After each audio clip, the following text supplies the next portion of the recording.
তাহলে বুঝতে পারলেন আয়াতের ভিতরে সূরাতুল আসর মহান রব্বুল আলামিন কুরআনুল কারীমের 103 নম্বর সূরা 3 নং আয়াতে আল্লাহ তাআলা ঘোষণা করে দিয়েছেন। মহান রব্বুল আলামিন ডাক দিয়ে বলেন, ও দুনিয়ার ইমানদাররা, ইয়া ওয়াল আসরি, আসরের কসম খায়া বলি, সময়ের কসম, যুগের কসম, কালের কসম। সময়ের কসম খেয়ে আল্লাহ পাক বলেন ওয়াল আসরি, আসরের কসম, যুগের কসম, কালের কসম, সময়ের কসম। দিনের শেষ প্রান্তর কসম খাই আমি আল্লাহ তাআলা বলি, ইন্নাল ইনসানা লাফি খুসর, নিশ্চয় মানুষ অবশ্যই ক্ষতিগ্রস্তের ভিতরে তারা নিমজ্জিত। কন্যা আউযুবিল্লাহ। ক্ষতিগ্রস্ত কারা? তাফসীরে কুরতুবীর ভিতরে বর্ণিত আছে ক্ষতিগ্রস্ত কারা।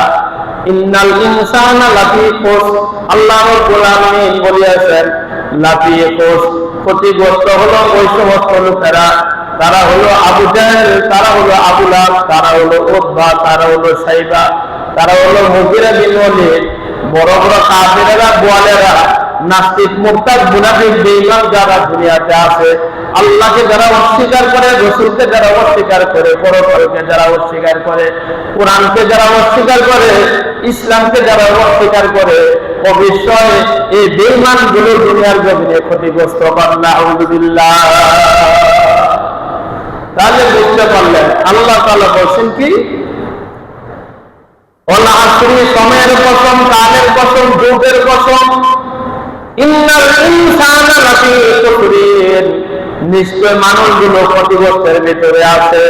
হযরত উবাই ইবনে কাব রাদিয়াল্লাহু তাআলা আনহু আসরের নামাজ আদায় করলেন। আসরের নামাজ আদায় করার পরে নবীজির দিকে চেহারা করে নবীজিকে ডাক দিয়ে বললেন, ইয়া রাসূলুল্লাহ, ও আল্লাহ পাকের নবী, এই সূরা আসরের ব্যাখ্যা বিশ্লেষণ করে আমাদেরকে শুনিয়ে দেন।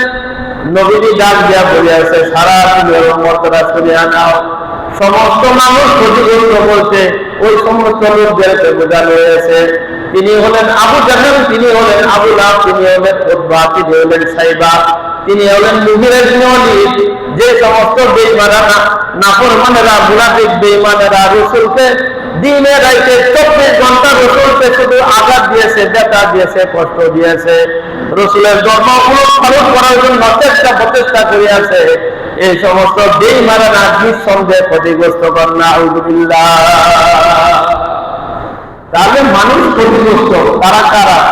তারা হলো কাফেরেরা, তারা হলো মুশরিকেরা, তারা হলো মুনাফিকেরা, তারা হলো নাস্তিকেরা, মুরতাদেরা, যারা আল্লাহকে অস্বীকার করে, পরকালকে যারা অস্বীকার করে, কোরআনকে যারা অস্বীকার করে, দ্বীনকে যারা, ইসলামকে যারা অস্বীকার করে, এই সমস্ত বেঈমান দুনিয়ার জমিনে ক্ষতিগ্রস্ত কিনা জোরে বলেন? অবশ্যই ক্ষতিগ্রস্ত, এতে কোনো সন্দেহ নাই। ভাইয়েরা আমার, বন্ধুরা, আল্লাহ পাক বলেন ইল্লাল্লাযিনা আমানু, আর যারা ঈমান আনিয়েছে। নবী বলেন, এই আয়াতের ব্যাখ্যা করে আল্লাহ পাক নবী উবাই ইবনে কাবকে ডাক দিয়ে বলেন, ও উবাই ইবনে কাব, তুমি আল্লাহ আমানু বলতে আবু বকর রাদিয়াল্লাহু তাআলা আনহুকে বোঝানো হয়েছে। ওয়াতাওয়াসাবিল হাক্কি ওয়া আমিলুস সলিহাতি, নেক আমল অধিক পরিমাণে যারা করে তা বোঝানো হয়েছে হযরত ওমর ফারুক রাদিয়াল্লাহু তাআলা আনহুকে। ওয়াতাওয়াসাবিল হাক্কি, সত্যভাবে যারা মানুষকে উপদেশ দেয় তারা হলেন হযরত উসমান গনি রাদিয়াল্লাহু তাআলা আনহু। ওয়াতাওয়াসাবিল সবরি, ধৈর্য ধারণ করার জন্য যারা উপদেশ দেয় তিনি হলেন হযরত আলী রাদিয়াল্লাহু তাআলা আনহু। চারজন ইসলামের সর্বশ্রেষ্ঠ খলিফার নাম আল্লাহ প্রত্যেকটা সূরার ভিতরে বর্ণনা করে দিয়েছেন। কোন সুবহানাল্লাহ। ভাইরা আমার, বন্ধুরা, তাহলে আপনি আমি বুঝতে পারলাম যারা ঈমান আনিয়েছে তারা ক্ষতিগ্রস্ত নয়। ঈমান কাকে বলা হয়? ঈমান কি জিনিস, কাকে বলা হয়? ঈমান বলা হয় দৃঢ় বিশ্বাসকে, আন্তরিক বিশ্বাসকে, অন্তর থেকে বিশ্বাস করার নাম হলো ঈমান। ঈমানের আবিধানিক অর্থ হলো বিশ্বাস স্থাপন করা, অন্তর থেকে দৃঢ় বিশ্বাস করার নাম হলো ঈমান। আল্লাহ যা বলেছেন, রাসূল যা আল্লাহর পক্ষ থেকে দুনিয়াতে নিয়ে আসিয়াছেন তার নাম হলো ঈমান। ঈমান কাকে বলা হয়? জিবরাইল আলাইহিস সালাম নবীকে প্রশ্ন করিয়াছে, ইয়া রাসূলুল্লাহ, ঈমান কাকে বলা হয়?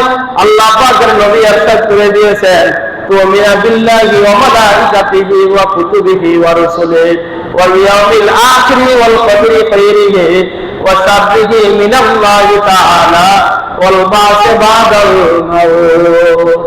আল্লাহ পাকের নবী বলেন, ঈমান হলো আল্লাহকে বিশ্বাস করা, ঈমান হলো সমস্ত ফেরেশতাদেরকে বিশ্বাস করা, ঈমান হলো আসমানি যত কিতাব আছে তাকে বিশ্বাস করা, ঈমান হলো নবী রাসূলদেরকে বিশ্বাস করা, ঈমান হলো ভালো মন্দ শক্তিকে বিশ্বাস করা, ঈমান হলো পরকালকে বিশ্বাস করা, ঈমান হলো কিয়ামতের ময়দানে হাসরের ময়দানে আপনি আবার উঠতে হবে, পুঙ্খানুপুঙ্খানে আপনার থেকে হিসাব নেওয়া হবে।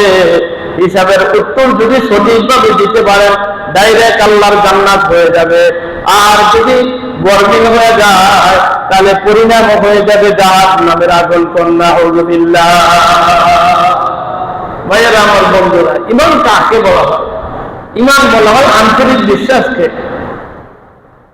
ঈমান বলা হয় জবান দ্বারা স্বীকার করা, ঈমান বলা হয় অন্তর থেকে বিশ্বাস করাকে, ঈমান বলা হয় কাজে পরিণত করাকে।